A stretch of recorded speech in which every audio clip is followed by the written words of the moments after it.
Hi, my name is Ivan Patrick B. Miranda, 25 years of age from the Philippines. I am applying Hospitality J1 training program, specifically Food and Beverage Department. I graduated in STI College May Kawayan, Philippines with a degree in Tourism Management. I have an experience working in a food and beverage industry and experience working in a human resources in airport services.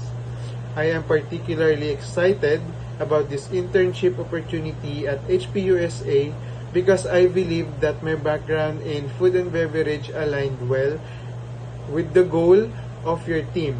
I am eager to bring my skills and knowledge. I strongly believe this experience would be a great contribution to the success of my career and help me to strengthen my skills and knowledge in hospitality industry. Thank you and hope to see you soon.